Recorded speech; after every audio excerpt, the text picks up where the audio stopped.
ಇವತ್ತು ಬೆಳಗ್ಗೆ 6 ಗಂಟೆ ಸುಮಾರಿಗೆ ಮಹದೇವಪುರದ ಏನು ಕಾವೇರಿ ನದಿ ಹೋಗ್ತದೆ, ಆ ಒಂದು ನದಿಯಲ್ಲಿ ಒಂದು ಮರ ಹಿಡ್ಕೊಂಡು ಒಬ್ರು ನಿಂತ್ಕೊಂಡಿದ್ದಾರೆ, ರೆಸ್ಕ್ಯೂಗಾಗಿ ಕೇಳ್ತಾ ಇದ್ದಾರೆ ಅಂತೇಳಿ ಒಂದು ಮಾಹಿತಿ ಬರ್ತದೆ. ಅದು ಮಾಹಿತಿ ಆಧರಿಸಿ ಅರಕೇರಿ ಪೊಲೀಸ್ ಠಾಣೆ PSI ಮತ್ತು ಸ್ಥಳೀಯರೆಲ್ಲ ಸ್ಥಳಕ್ಕೆ ಇಮಿಡಿಯೇಟ್ ಆಗಿ ಹೋಗಿ ಧಾವಿಸಿ ನೋಡಲಾಗಿ ನದಿಯಲ್ಲಿ ನದಿ ಮಧ್ಯೆ ಒಂದು ಮರ ಇದೆ. ಮರಕ್ಕೆ ಅವರು ಜೋತ್ ಬಿದ್ದು ನಿಂತ್ಕೊಂಡಿರ್ತಾರೆ, ಕಾಪಾಡಿ ಅಂತೇಳಿ ಹೇಳ್ತಾ ಇರ್ತಾರೆ. ಆ ಒಂದು ಸಂದರ್ಭದಲ್ಲಿ ಇವರೆಲ್ಲ ಹೋಗಿ ಆ ಸ್ಥಳೀಯ ಏನು ತೆಪ್ಪ ತೆಗೆದುಕೊಂಡು ಬರ್ತಾರೆ. ಅವರ ಒಂದು ಸಹಾಯದಿಂದ ಅವರನ್ನು ಸುಮಾರು 8-8:30 ಗಂಟೆಗೆ ರೆಸ್ಕ್ಯೂ ಮಾಡಿಕೊಂಡು ಈಗ ಶ್ರೀರಂಗಪಟ್ಟಣ ಸರ್ಕಾರಿ ಆಸ್ಪತ್ರೆಯಲ್ಲಿ ಅವರು ಚಿಕಿತ್ಸೆ ಪಡ್ತಾ ಇದ್ದಾರೆ.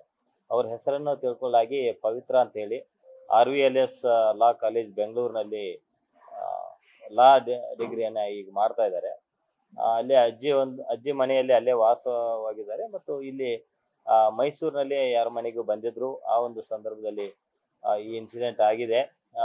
ಇನ್ನು ಘಟನೆಗೆ ಸಂಬಂಧಪಟ್ಟಂತೆ ಹೆಚ್ಚಿನ ಮಾಹಿತಿಯನ್ನು ಕಲೆ ಹಾಕ್ತಿದ್ದಾರೆ. ಅದೇ ಮನೆಯಲ್ಲಿ ಜಗಳ ಆಡ್ಕೊಂಡು ಬಂದಿದ್ದು ಅಂತೇಳಿ ಅವರು ಹೇಳಿದ್ರು. ಬಟ್ ಇನ್ನು ಚಿಕಿತ್ಸೆ ಪಡ್ತಾ ಇದ್ದಾರೆ.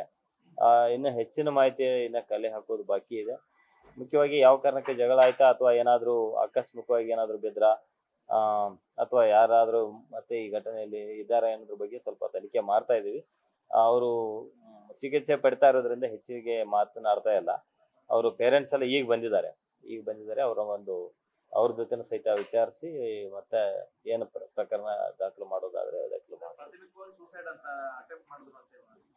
ಪ್ರಾಥಮಿಕವಾಗಿ ಸದ್ಯದ ಪ್ರಕಾರ ಅವರು ಜಗಳ ಮಾಡ್ಕೊಂಡು ಬಂದಿದ್ರು ಅಂತೇಳಿ ಒಂದು ಮಾತು ಹೇಳಿದ್ದಾರೆ. ಅದನ್ನ ಬಿಟ್ರೆ ಹೆಚ್ಚಿನ ಮಾಹಿತಿ ಯಾವುದು ಕೊಟ್ಟಿಲ್ಲ. ಅವರು ಪೇರೆಂಟ್ಸ್ ಸ್ವಲ್ಪ ವಿಚಾರಣೆ ಮಾಡೋದು ಬಾಕಿ ಇದೆ. ಅದನ್ನ ಆಧರಿಸಿ ಮುಂದಿನ ಕ್ರಮ ಜರುಗಿಸ್ತಾರೆ.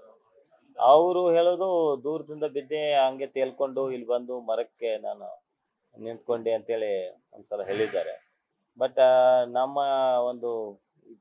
ಸದ್ಯದ ಮಾಹಿತಿ ಪ್ರಕಾರ ಅಲ್ಲಿ ಮಹದೇವಪುರ ಹತ್ರನ ಒಂದು ಬ್ರಿಡ್ಜ್ ಇದೆ. ಆ ಬ್ರಿಡ್ಜಿನಿಂದ ಬಿದ್ದಿರಬಹುದು. ಅದರ ನಂತರ ಅಲ್ಲಿ ಹತ್ತಿರದಲ್ಲಿರೋ ಈ ಮರಕ್ಕೆ ಆಧಾರವಾಗಿ ಇಟ್ಟು ಬೆಳಗ್ಗೆನಾಗಿದೆ. ನಾವೊಂದು ನಿಲ್ಲೋದನ್ನ ಕಷ್ಟ ಆಯ್ತು.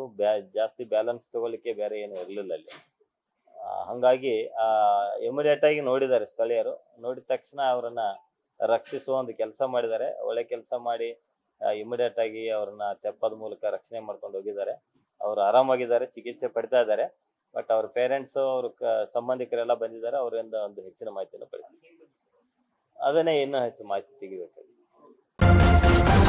ನ್ಯೂಸ್ ಫಸ್ಟ್ ನಿರ್ಭೀತಿಯಿಂದ ನಿಮ್ಮ ಪರವಾಗಿ.